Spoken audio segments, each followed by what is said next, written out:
please hit that subscribe button. Hey everybody, better suited to win the Stanley Cup this season. If you are new to the channel, Washington Capitals, the Boston Bruins. Locked on and he scored! And we're live.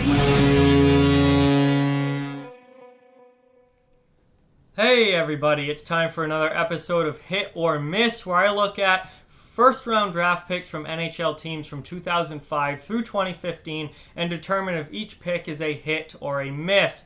Now, we finished up the Metropolitan Division, meaning we only have one division left to go through, and that is the Atlantic. And we're going to start with my team, my number one favorite team for life, my hometown team, the Boston Bruins. What better team to start with? Now, before we get going, I just ask that you please hit that subscribe button and give this video a thumbs up and hit that like button if you haven't already, as that really helps out the channel a lot and is very much appreciated. But let's get into it here. Boston Bruins first round draft picks from 2005 through 2015. Starting in 2005, where they selected 22nd overall and took defenseman Matt Lashoff. Now, this pick is a miss, as Lashoff only ever played 74 NHL games, scoring 1 goal, 15 assists for 16 points, and a -15 rating. I watched him a ton in Providence. He was down in the AHL for years. Didn't really like him. Never thought that he was never going to live up to being that first round draft pick. He never did live up to being that first round draft pick. Too many mistakes from Matt Lashoff, and he obviously never really made the jump from the AHL fully to the NHL, only playing 74 games in his career at the highest level, and that makes this one a miss.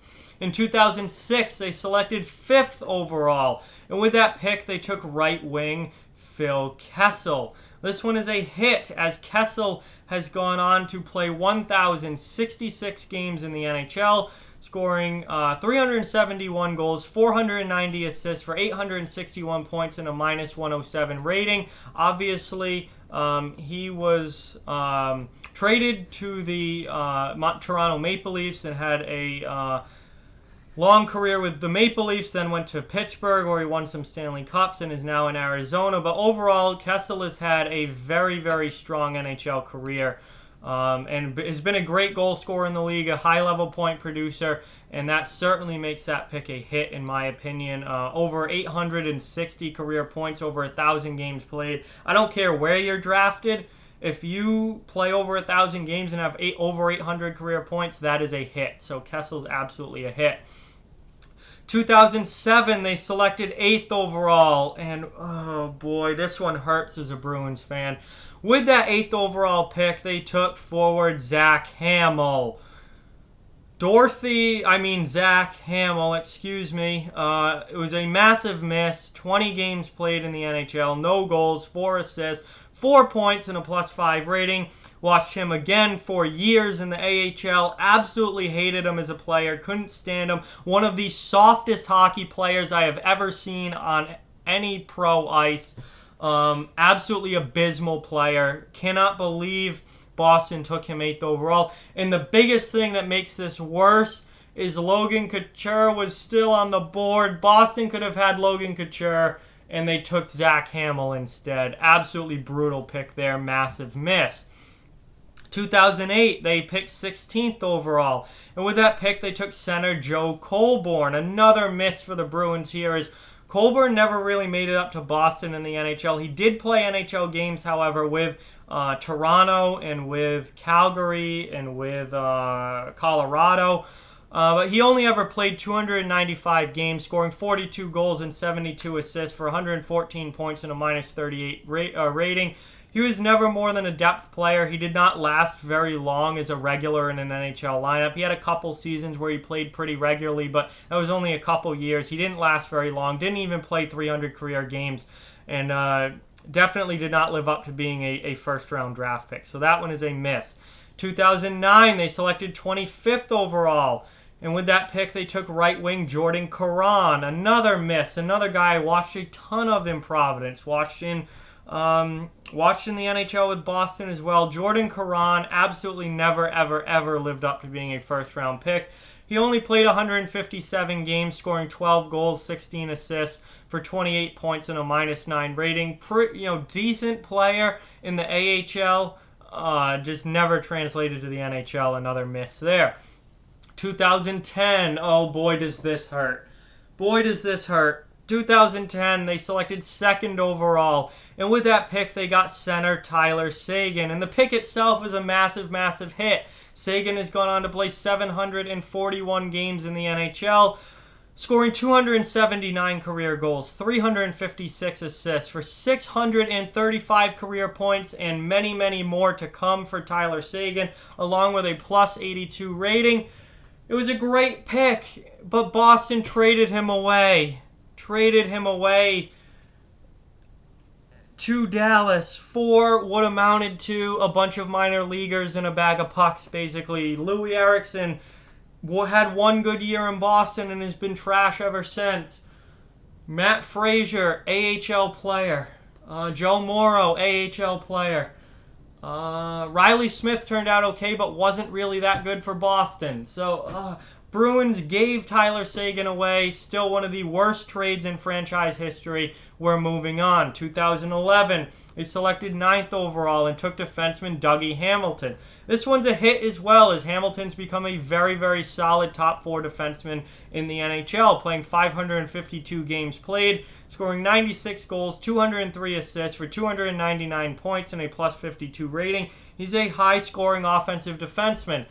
Another one that Boston ended up trading. However, I was on board with them trading Dougie Hamilton because he didn't want to play in Boston. It was good to get rid of him, and we got a decent return back for Hamilton.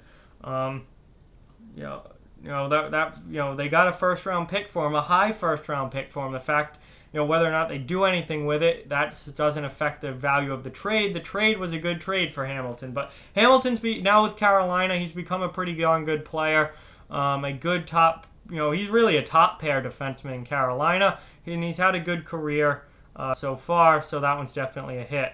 2012, they selected 24th overall and took goaltender Malcolm Subban. This is another miss, as Subban has only ever played 66 games in the NHL, going 30, 23, and 7 with an .899 save percentage and 2.97 goals against. He's better as an AHL goaltender. He's backed up Marc-Andre Fleury the past couple of seasons, but in Vegas. But really, I don't think he's an NHL level goalie. I think he belongs more in the AHL, and I don't think he's ever going to. Certainly, will never be a starter in the NHL. So that pick is a miss there. 2013, the Bruins did not have a first-round draft pick.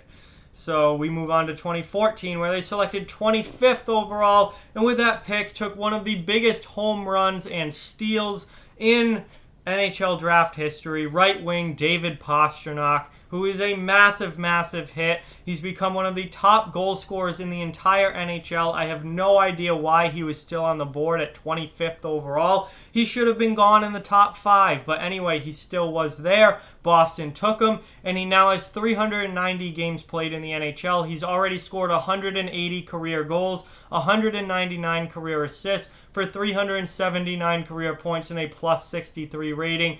It's just the beginning of an absolutely incredible career for David Pastrnak, and he is going to be the leading goal scorer for the Boston Bruins for years and years to come. Moving on now to 2015. I've talked about this in a video in the past. Boston had 3 first-round picks. 3 first-round draft picks because they had their own. They got one from trading Dougie Hamilton, and they got one from trading Milan Lucic. And with those 3 picks, their first one coming 13th overall, they took defenseman Jakub Zboril, who has been a massive, massive, massive miss. Zaboril's only ever played 2 games in the NHL with no goals, no assists, no points, no nothing. And I watch him every year in the AHL absolutely suck, turn the puck over, not be physical, play lousy defense, bring nothing offensively, and overall be a complete waste of a first-round draft pick. Jakub Zboril sucks, will never be an NHL defenseman, and is a massive miss at 13th overall. 14th overall, they took left wing Jake DeBrusk. Now, yay, this one they hit with it. Good job. They 203 games played, 63 goals, 58 assists, 120 points, and a plus 14 rating. DeBrusk is going to be a very, very solid year in and year out, 25 goal scorer for the Boston Bruins, second-line winger. I think he can be a 30-goal scorer at the NHL level. He just hasn't done it yet. He's still young. He's still going to continue to improve and get better. I'm a huge fan of Jake DeBrusk, and I think he's going to be a very, very good player for Boston for years to come. They actually hit with that pick. Then they picked again, 15th overall. They had them all in a row. And they took right wing Zach Senyshyn, who's another massive miss like Jakub Zaboral, who's played 6 NHL games, scoring 1 goal and 2 assists for 3 points and a +1 rating, but he absolutely blows. Trash player in the AHL, was playing most of this AHL season on the 4th line, not in the NHL, in the AHL. I think he ended up with like 6 goals all year long in Providence. Absolutely horrible pick, horrible pick, and a massive miss again at 15th. So we talk about it as Bruins fans all the time. What if they had actually drafted correctly in 2015? They could have had Brock Besser, they could have had Kyle Connor, they could have had Thomas Chabot, they could have had Matt Barzal, who's the big one. Instead, I mean, Jake DeBrusk was a good pick, but they really missed with Zaboral. They really missed with Senyshyn. And, 2 out of those 3 picks were massive failures. So that does it for this episode, guys. Obviously, as we see, Boston's had some big hits. Obviously, they drafted Kessel, they drafted Sagan, they drafted Hamilton, they drafted David Pastrnak, who's the biggest hit of them all. However, they've had a lot of misses as well, and Boston overall has not been that great drafting, particularly in the first round. They've made some really solid picks in later rounds. Their second, third, fourth round drafting, they've pulled some pretty good players out of those rounds, similar to the Pittsburgh Penguins, who, like Boston, haven't really been great at drafting in the first round, but have pulled some good players out of later rounds. Boston, I think, is very similar to that. But overall, their first round draft picking has not been great. But with that, guys, that's going to do it. Like, comment, share, subscribe, follow on social media. All those links are down in the description below. If you'd like to further support the channel, links to our Patreon and merchandise store are down in the description as well. Keep spreading the word about this channel. Let's keep this thing growing. Thank you very much for watching. Hope you enjoyed the video, and I'll talk to you guys soon.